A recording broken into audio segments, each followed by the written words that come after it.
اعوذ باللہ من الشیطان الرجیم بسم اللہ الرحمن الرحیم رب اشرح لی صدری ویسر لی امری واحلل عقدۃ من لسانی یفقہوا قولی رب یسر ولا تعسر وتمم بالخیر۔ سب سے پہلے آپ سب کو بہت بہت مبارک ہو اس گروپ میں آنے کی، اس سفر میں چلنے کی۔ یہ جو سفر ہم لوگ شروع کر رہے ہیں، یہ سفر جو ہمیں انشاءاللہ اللہ تعالیٰ کے قریب لے کر جائے گا، جنت میں لے کر جائے گا، اللہ کا قرب حاصل ہوگا ہمیں۔ تو جو بھی آپ سب لوگ جو یہاں پہ جنہوں نے جوائن کیا ہے، آپ سب کو سب سے پہلے بہت زیادہ مبارکباد۔ اور دوسری بات یہ کہ ہم سب نے مل کر اللہ کا بہت سارا شکر ادا کرنا ہے۔ کیوں کرنا ہے؟ ویسے تو کوئی ریزن نہیں ہونی چاہیے شکر ادا کرنے کی، کہ شکر ادا تو ہر حال میں کرنا ہے، لیکن یہاں پر خاص طور پہ بھی شکر ادا کرنا بنتا ہے، کیونکہ آج اللہ تعالیٰ نے ہمیں ایک اتنی بڑی نعمت عطا کی ہے کہ جس کا ہم اندازہ نہیں لگا سکتے۔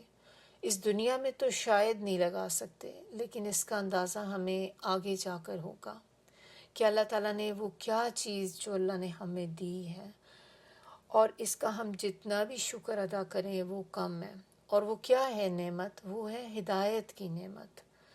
اس وقت میں چاہوں گی کہ میں اور آپ، ہم سب لوگ مل کر اپنے اپنے اندر یہ سوچیں کہ آپ کے رشتہ دار، آپ کی دوستیں، آپ کے جاننے والے کتنے لوگ ابھی ایسے اور ہوں گے کہ جو اس وقت اپنے کسی نہ کسی کام میں بزی ہوں گے، لیکن آپ دیکھیں کہ اللہ تعالیٰ نے ہمیں اس وقت کس کام پہ لگا دیا۔ تو یہ اللہ کا کتنا بڑا احسان ہے کہ اللہ تعالیٰ نے ہمیں اپنی طرف موڑ لیا، تاکہ ہم اللہ کی اس خوبصورت کتاب کو پڑھ سکیں، سمجھ سکیں۔ اور یہ اللہ تعالیٰ ہر ایک کے ساتھ نہیں کرتے۔ اس کا اندازہ آپ کو، جیسے میں نے ابھی بتایا، کہ آپ اپنے ارد گرد دیکھیں گے تو آپ کو اندازہ ہوگا کہ واقعی اللہ تعالیٰ چنتے ہیں لوگوں کو۔ تو اس وقت آپ اور میں اللہ کے چنے ہوئے لوگ ہیں۔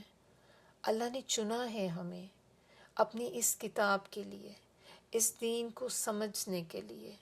اور یہ کتاب ہے ہی اس لیے تاکہ ہم اس کو سمجھ سکیں۔ خالی پڑھنے کے لیے اللہ تعالیٰ نے نہیں اتارا، یہ مقصد اس کتاب کا نہیں ہے۔ اس کا مقصد یہ ہے کہ ہم اس کتاب کو پڑھیں اور اس سے اپنی زندگی گزارنے کا طریقہ سیکھیں، کہ کس طرح سے ہم اپنی زندگی گزاریں کہ ہم اللہ کے قریب ہو جائیں، کہ جس سے ہمیں اللہ کی محبت مل جائے، اور کون سے ایسے کام ہیں کہ جو اللہ کی ناراضگی کا سبب بنتے ہیں، تاکہ ہم ان سے دور ہو سکیں، اپنے آپ کو بچا سکیں۔ اور پھر دنیا بہت ٹیمپریری ہے، تھوڑی دیر کی زندگی ہے، ہم سب کا وقت مختلف ہے، ہم سب نے ایک نہ ایک دن چلے جانا ہے، اور ہمیں نہیں پتہ ہم میں سے کون کتنے دن رہے گا یہاں پر۔ لیکن اینڈ رزلٹ یہ کہ ہمیشہ کسی نے بھی نہیں رہنا، آج یا کل، سونر اور لیٹر، سب نے ہی چلے جانا ہے۔ تو جب چلے ہی جانا ہے تو اس کا مطلب کہ اس دنیا میں کوئی بھی کبھی رہا نہیں ہے ہمیشہ کے لیے۔ تو جب اس میں رہنا ہی نہیں ہے ہمیشہ، تو پھر اس کی تیاری کے لیے اتنا وقت کیوں ہم لگائیں؟ جس جگہ پر ہم نے ہمیشہ رہنا ہے اس کی تیاری میں زیادہ وقت ہونا چاہیے، اور ہمیں پتہ ہونا چاہیے کہ آگے کی تیاری کیسے کریں کہ ہم آگے کو کامیاب کر سکیں۔ تو کامیاب انسان وہ ہے، اللہ تعالیٰ جس کے بارے میں قرآن میں کہتے ہیں کہ کامیاب وہ نہیں ہے جو دنیا میں جس کو سب کچھ مل گیا، مال و دولت، اولاد، ہر چیز، ہر آسائش، بلکہ کامیاب وہ ہے جس کو جہنم سے بچا لیا گیا، جس کو جہنم سے بچا کر جنت میں لے جایا گیا، وہ ہے اصل کامیابی۔ اللہ تعالیٰ ہم سب کو ایسی کامیابی عطا کرے، آمین ثم آمین۔ تو یہی ہمارا مقصد ہے، اور ہماری نیت خالص ہونی چاہیے کہ ہم کس لیے کر رہے ہیں، کس کے لیے سیکھنا چاہ رہے ہیں۔ یہ خالصتاً اللہ کے لیے ہونا چاہیے. یہاں پر ہمارے اکٹھے ہونے کا مقصد بھی جو ہے وہ یہی ہے کہ ہم سارے صرف اور صرف اللہ کی وجہ سے یہاں پر اکٹھے ہوئے ہیں، اور اکٹھے ہو کر اللہ کی کتاب کو پڑھیں گے انشاءاللہ. ماشاءاللہ ہمارے ساتھ ینگ بچیاں بھی ہیں، تو آپ دیکھیں کہ آپ لوگوں کے بارے میں ایک خوشخبری ہے. جوانی کی جو عبادت ہوتی ہے، یعنی کہ جب انسان بچے پیوبرٹی میں آ جاتے ہیں، تو پیوبرٹی کیا ہوتی ہے؟ جب بلوغت کے سائن جب آنے شروع ہو جاتے ہیں، تو اس کے بعد جو بچے ہیں وہ بچے نہیں رہتے. تو ان کے فرشتے بھی جو ہیں، جب تک بچے پیوبرٹی میں نہیں آتے اس وقت تک فرشتے ان کے بارے میں نہیں لکھتے. قلم جو ہوتا ہے نا وہ اٹھایا ہوا ہوتا ہے. لیکن جیسے ہی بچے پیوبرٹی میں آتے ہیں تو فرشتے اب ان کے معاملات لکھنا شروع کر دیتے ہیں. اب آپ جو کچھ بھی کریں گے، اچھا یا برا، سب کچھ لکھا جائے گا. اور میں آپ کو خوشخبری جو بتا رہی تھی کہ جو یوتھ ہوتے ہیں یا جو جوان لوگ ہوتے ہیں، وہ جب عبادت کرتے ہیں تو وہ اللہ تعالیٰ کو اتنی پسند آتی ہے کہ اللہ تعالیٰ نے ان کے لیے ایک خاص اجر رکھا ہے.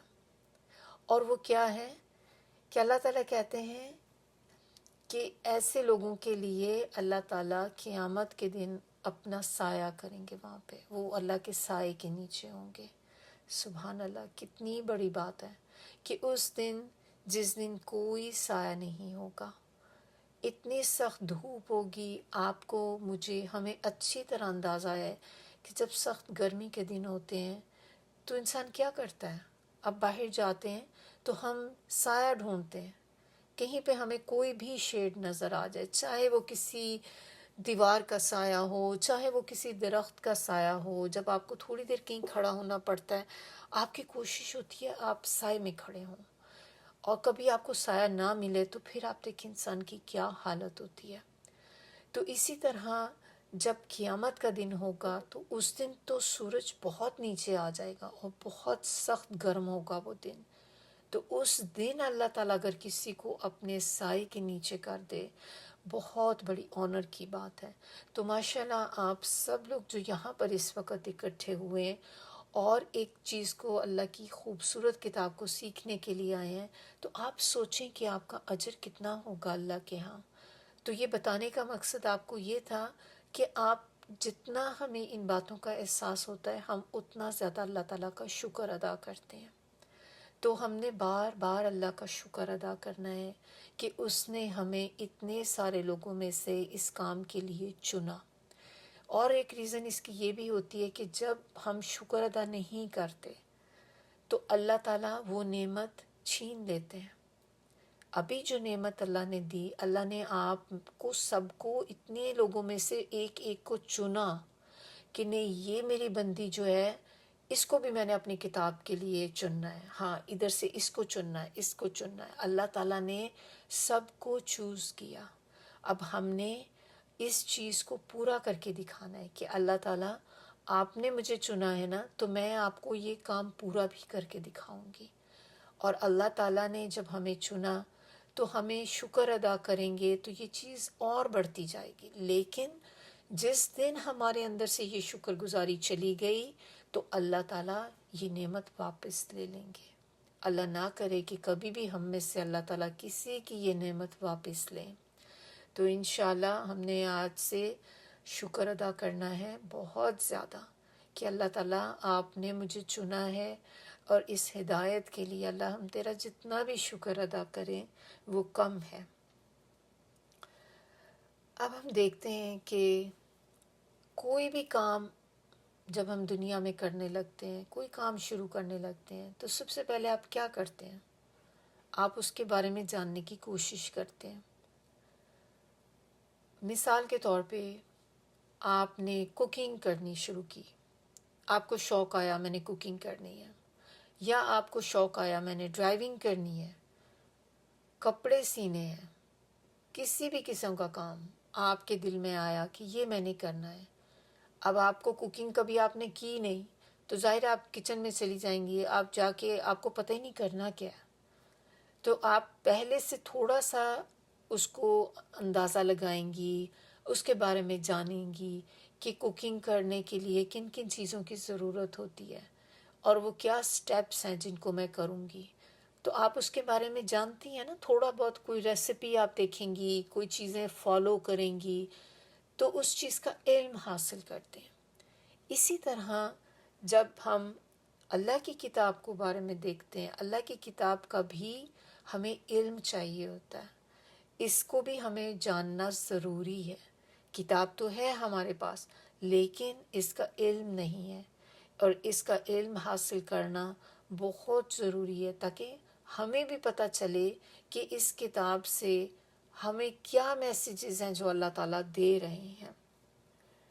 اور اسی طرح ہمیں یہ بھی پتہ چلے اس کتاب کے علم سے کہ ہم نے اپنی زندگی کو گزارنا کیسے ہے، کس طرح سے ہم کام کریں کہ اللہ کو پسند آ جائے، کون سے کام ایسے ہیں جو اللہ کی ناراضگی کا سبب بنتے ہیں، اور کون سے کام ایسے ہیں کہ جن کو کر کے میں اپنے اللہ کو راضی کر سکتی ہوں.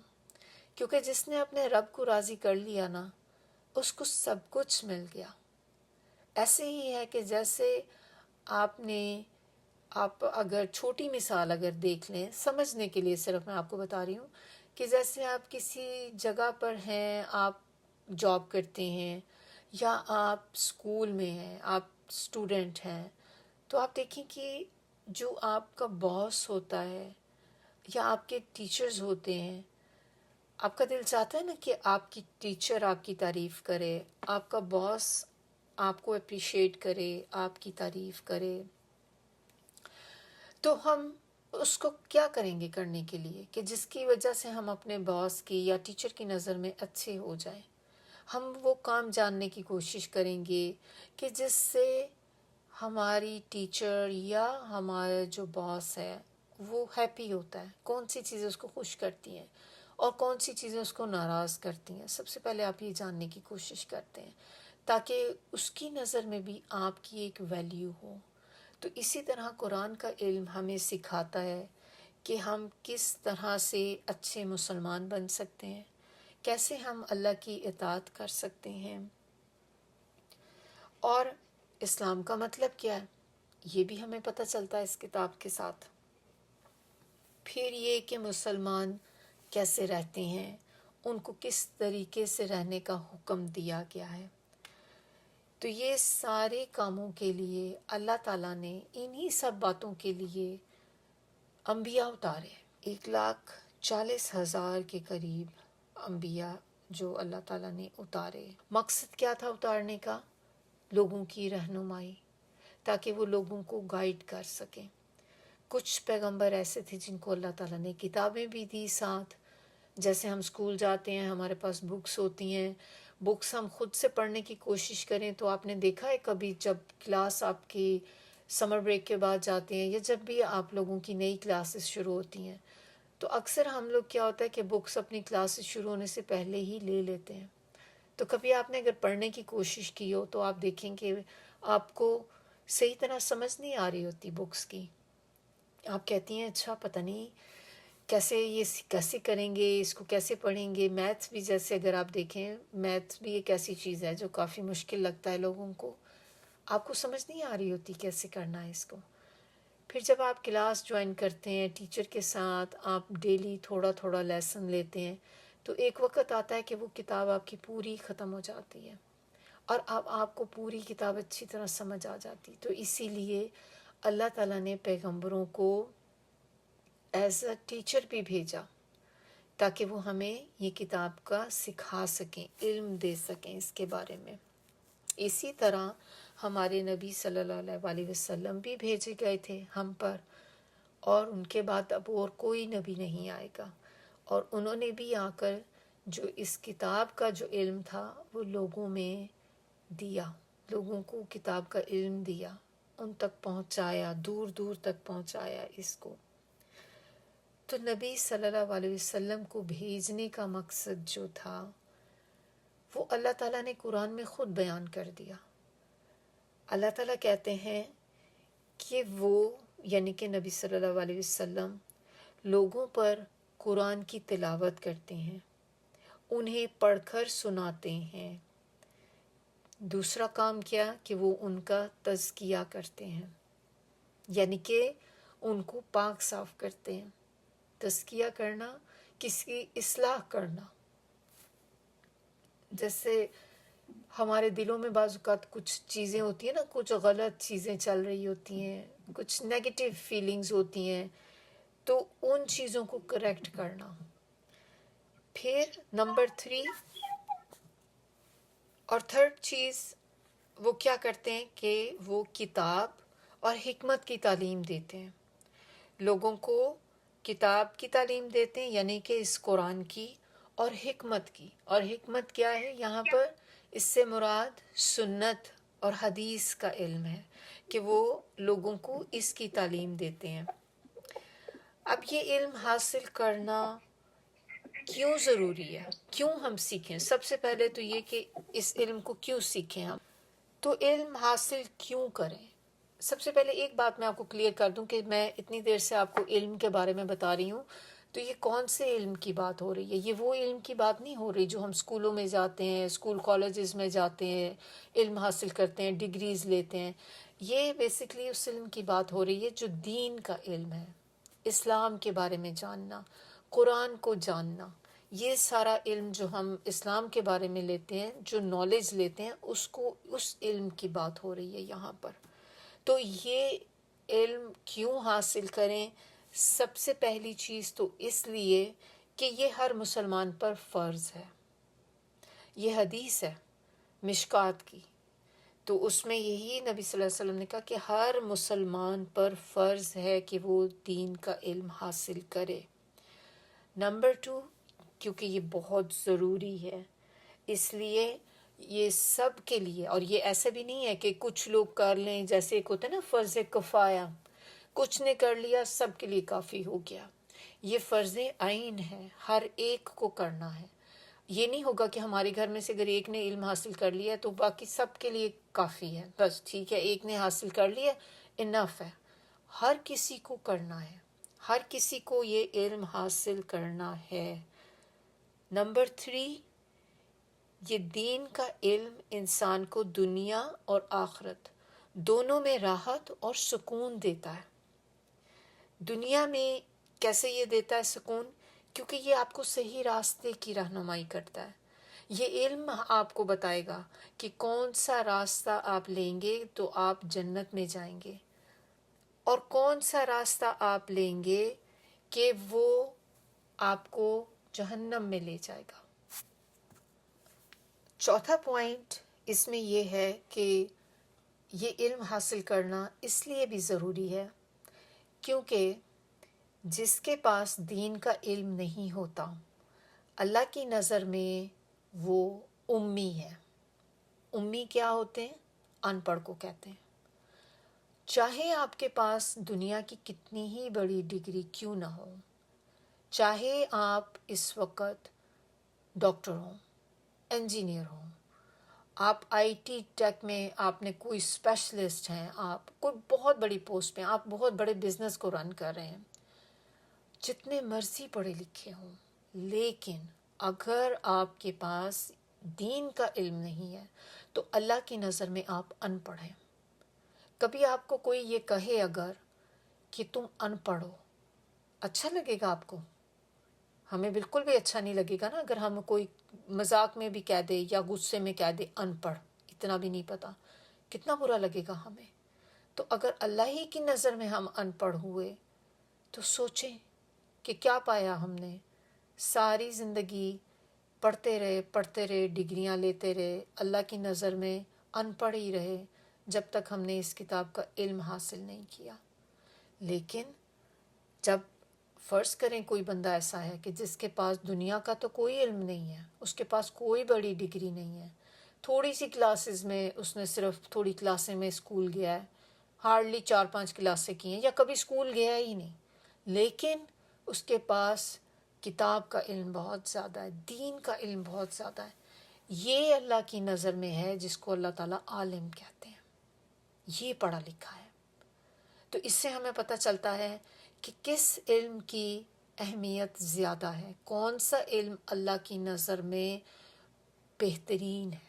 اب اس سے یہ مراد نہیں ہے کہ آپ دنیا کا علم حاصل ہی نہ کریں، وہ بھی آپ نے کرنا ہے، ہمارے سروائیول کے لیے ضروری ہے کہ ہمیں جب رہنا ہے اس دنیا میں تو دنیا کا علم تو حاصل کرنا ہی پڑے گا، لیکن آپ اس کو پرائورٹی نہیں بنا سکتے کہ اس علم کو پیچھے چھوڑ دیں، آپ دوسرے دوڑ میں لگ جائیں کہ نہیں مجھے تو دنیا کا علم حاصل کرنا ہے، اس میں مجھے سب سے آگے آگے بڑھنا ہے، آگے آگے جانا ہے سب سے لوگوں سے۔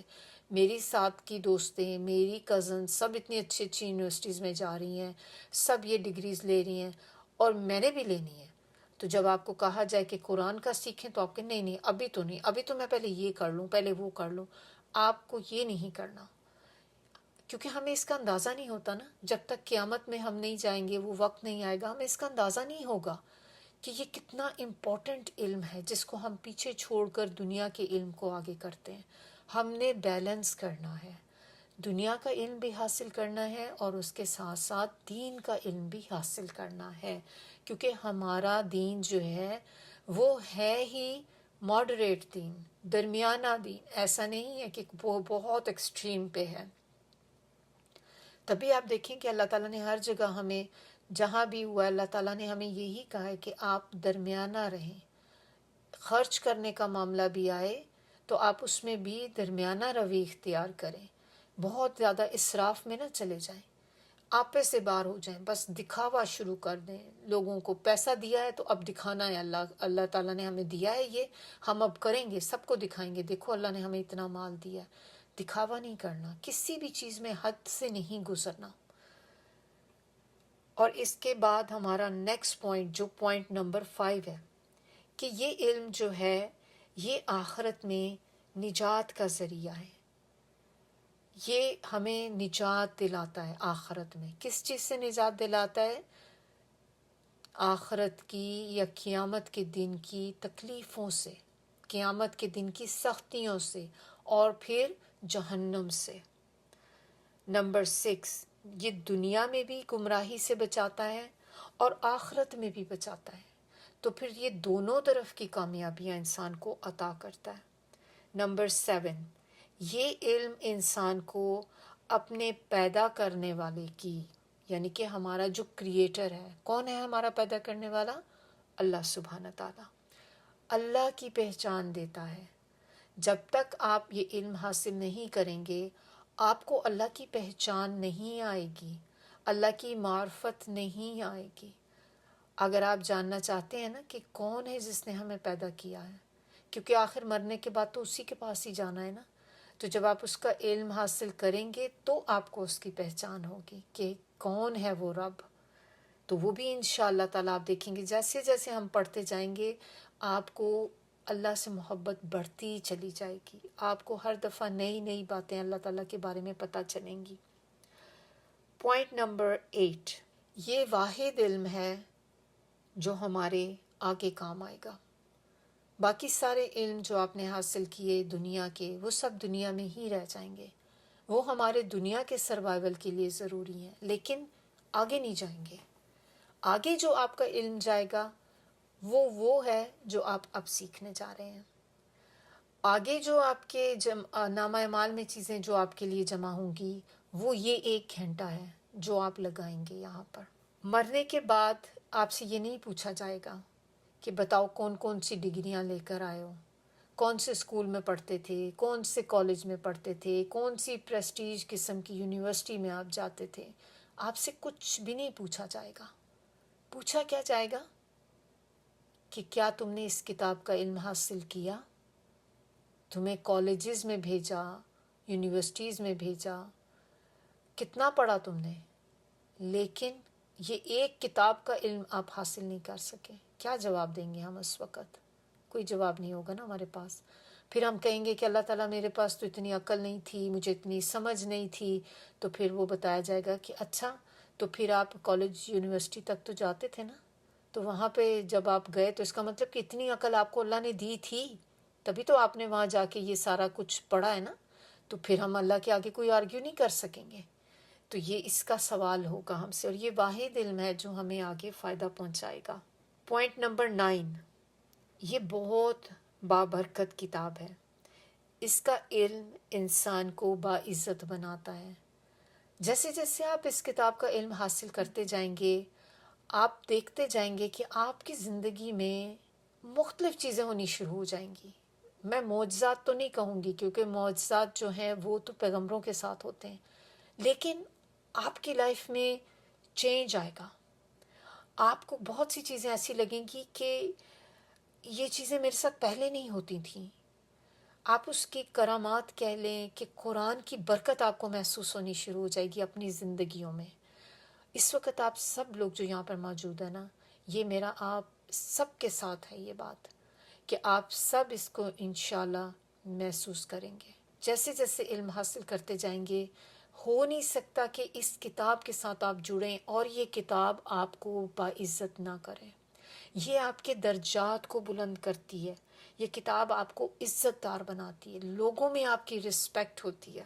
پوائنٹ نمبر 10، یہ آپ کا ایک بہترین دوست، آپ کا بہترین ساتھی ہے یہ کتاب۔ یہ اللہ کی کتاب جو ہے جس کا علم ہم نے حاصل کرنے جا رہے ہیں، یہ بہترین ساتھی ہے۔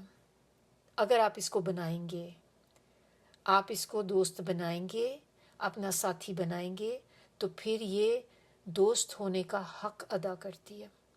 یہ آپ کی دنیا میں بھی ساتھی ہوگی، یہ آپ کی قبر میں ساتھی ہوگی، جہاں پر آپ کی کوئی دوست ساتھ نہیں جائے گی، کوئی قریبی رشتہ دار، آپ کی فیملی والے، آپ کے بھائی بہن، ماں باپ جو اتنی محبت کرتے ہیں ہم سے، کوئی قبر میں ساتھ نہیں ہوگا۔ اس قبر کے اندھیرے میں بھی اگر آپ کے ساتھ کوئی آپ کا ساتھی ہوگا جو کبھی آپ کا ساتھ نہیں چھوڑے گا، وہ ہے یہ کتاب۔ اتنی امپورٹنٹ ہے یہ کتاب۔ یہ کتاب اس وقت بھی آپ کے ساتھ ہوگی اور خوبصورت بندے کی شکل میں وہاں پہ آپ کے ساتھ ہوگی۔ تو آپ سوچیں کہ جب اتنے کالے گھپ اندھیرا، بالکل پچ بلیک، کبھی دیکھیں زمین کے، تصور بھی نہیں ہم تو کر سکتے کہ زمین کے انڈر گراؤنڈ کسی کو ڈال دیا جائے، اوپر سے بالکل لیول کر دی جائے گراؤنڈ، کتنا اندھیرا ہوگا نیچے، اور اس اندھیرے میں کتنا خوف آتا ہوگا۔ اور اس وقت آپ کو ایک خوبصورت ساتھی آپ کے ساتھ بیٹھا ہو، تو جب آپ کہیں اکیلے، کبھی ایسے آپ نے نوٹ کیا ہو کہ راستہ بھول جائیں یا کسی جگہ پہ آپ ہوں اور بہت اندھیرا ہو، آپ اکیلے ہوں، آپ کو ڈر لگ رہا ہو، تو اکیلا بندہ تو بہت ڈرتا ہے، لیکن اگر آپ کے ساتھ ایک اور کوئی بندہ، کوئی بھی ایک ساتھی، آپ کی کوئی دوست ہو، کوئی گھر والا ہو، تو ایک سے جب دو ہوتے ہیں تو آپ دیکھیں کہ آپ پھر بھی اس طرح نہیں ڈر رہے ہوتے، کیونکہ آپ کو تسلی ہوتی کہ میرے ساتھ یہ بھی ہے۔ آپ دونوں مل کے باتیں کر سکتے ہیں، دونوں مل کے کوئی پلان کر سکتے ہیں۔ تو یہ بہترین دوست ہے، دنیا میں بھی، قبر میں بھی اور آخرت میں بھی۔ اس سے بڑھ کے دوستی کوئی نبھانے والا نہیں ہے۔ 11 پوائنٹ، جو ہمارا لاسٹ پوائنٹ ہے، وہ یہ ہے کہ یہ کتاب ہماری زندگیوں میں خیر و برکت کا باعث بنتی ہے۔ آپ کی زندگی میں خیر ہی خیر آنی شروع ہو جاتی ہے، آپ کی زندگی برکتوں سے بھر جاتی ہے، کہ جیسے میں نے آپ کو بتایا تھا کہ رحمتیں آپ کو فیل ہوتی ہیں اس کتاب کی، اس کی بلیسنگز آپ محسوس کرنے لگ جاتے ہیں۔ اب آپ میں سے سب لوگ جو ہیں، ہر ایک کی بلیسنگ ڈیفرنٹ ہوں گی، کسی کو اللہ تعالیٰ کسی طرح نوازے گا، کسی کو کسی اور طرح نوازے گا۔ اللہ تعالیٰ کو پتہ ہے کہ کس کو کس چیز کی ضرورت ہے، لیکن ایسا نہیں ہوگا کہ آپ میں سے کسی کو بھی اس کی بلیسنگ نظر نہ آئے۔ شرط کیا ہے؟ اس کی شرط بھی ہے کہ آپ کے دل میں بھی اس کتاب کی محبت ہو اور آپ اس کو لینا چاہتے ہوں۔ اگر آپ دل سے لینے کے ہیں ہی نہیں، آپ مجبوراً یہاں پر بیٹھے ہیں، آپ کا دل بھی نہیں چاہ رہا کہ آپ سیکھیں اس کو، تو پھر اس طرح تو اللہ تعالیٰ نہیں دیں گے نا۔ آپ کے دل میں اس کی تڑپ بھی ہونی چاہیے، اس کا شوق بھی ہونا چاہیے۔ تو جب آپ دل سے اس کتاب کو سیکھنے کے لیے آئیں گے، پھر ہو نہیں سکتا کہ اللہ تعالیٰ آپ کو اس کی خیر و برکتیں نہ دیں۔ تو انشاءاللہ اللہ تعالیٰ ہم سب کو ان میں شامل کرے جن پہ اللہ تعالیٰ اپنی رحمتیں نازل کرتے ہیں، کیونکہ دیکھیں ہم جنت میں بھی اللہ کی رحمت سے جائیں گے، ہم اپنے اعمالوں کی وجہ سے جنت میں نہیں جائیں گے، کیونکہ ہمارے اعمال تو کبھی بھی اس لیول کے ہو ہی نہیں سکتے کہ جو ہمیں جنت میں لے جائیں۔ چاہے ہم ساری عمر عبادت کرتے رہیں. جنت تو بہت خوبصورت ایسی جگہ ہے کہ جو کسی انسان نے کبھی تصور بھی نہیں کیا، اور ہم اندازہ بھی نہیں کر سکتے کہ کیسی جگہ ہوگی وہ. تو اس جگہ کی جو اتنی برکت ہے، اس جگہ کی امپورٹنس اتنی زیادہ ہے کہ اس تک پہنچنا ہر بندے کے بس کی بات نہیں ہے. ہم ساری عمر بھی عبادت کرتے رہیں تو ہم اس کو ڈیزرو نہیں کر سکتے. تو اسی لیے نبی صلی اللہ علیہ وسلم نے کہا کہ آپ ہم سب جنت میں اللہ کی رحمت سے جائیں گے. تو ہمیں اللہ کی رحمت سے کبھی مایوس نہیں ہونا چاہیے. اور جب ہم قرآن کو پڑھیں گے تو انشاءاللہ اللہ تعالیٰ کی رحمتیں ہم پر بھی نازل ہوں گی. اور ہماری دعا ہے اللہ تعالیٰ سے کہ اللہ تعالیٰ ہمیں اپنی رحمت سے، اللہ تعالیٰ تو ہم سب کو جنت الفردوس میں جگہ دینا. اللہ تعالیٰ ہمارا یہاں پر آنا بیٹھنا قبول فرمائے. اللہ تعالیٰ ہمیں اس دین میں استقامت عطا کرے. دعائیں بہت ضروری ہوتی ہیں آپ کو آگے چلنے کے لیے. سم ٹائم کیا ہوتا ہے کہ ہم سارے ریسورسز یوز کر لیتے ہیں اور دعا کو ہم آخر میں رکھتے ہیں، جبکہ دعا اتنی پاورفل ہوتی ہے کہ مومن کا ہتھیار ہوتی ہے یہ دعا. تو اگر دعا کو اپنی ٹاپ پرائرٹی بنا لیں، جب بھی آپ دیکھیں کہ کوئی کام آپ کا نہیں ہو رہا، تھوڑی سی بھی پریشانی ہو رہی، ساتھ ہی اللہ سے دعا کرنی شروع کر دیا کریں. پھر آپ کمال دیکھیں کہ کس طرح اللہ تعالیٰ آپ کی دعاؤں کو قبول فرماتے ہیں. انشاءاللہ آج ہم اپنی کلاس یہیں پر رکھتے ہیں. اس کے بعد نیکسٹ ہم کلاس میں کریں گے احادیث، دیکھیں گے کہ یہ علم حاصل کرنے کے بارے میں امپورٹنٹ احادیث، کہ ہمیں حدیثوں سے کیا پتہ چلتا ہے کہ یہ علم حاصل کیوں کریں ہم. ابھی تو ہم نے جسٹ کچھ پوائنٹس دیکھے تھے، لیکن انشاءاللہ اگلی کلاس میں ہم دیکھیں گے کہ نبی صلی اللہ علیہ وسلم نے ہمیں کیا بتایا کہ اہمیت اس علم کی، اور طالب علم کی اہمیت. یہ ساری چیزیں جو ہمیں پتہ چلیں گی احادیث سے. سبحانک اللہم و بحمدک، نشہد ان لا الہ الا انت، نستغفرک و نتوب الیک. سبحان ربک رب العزت عما یصفون وسلام علی المرسلین والحمد للہ رب العالمین. ربنا تقبل منا انک انت السمیع العلیم وتب علینا انک انت التواب الرحیم. السلام علیکم ورحمۃ اللہ وبرکاتہ.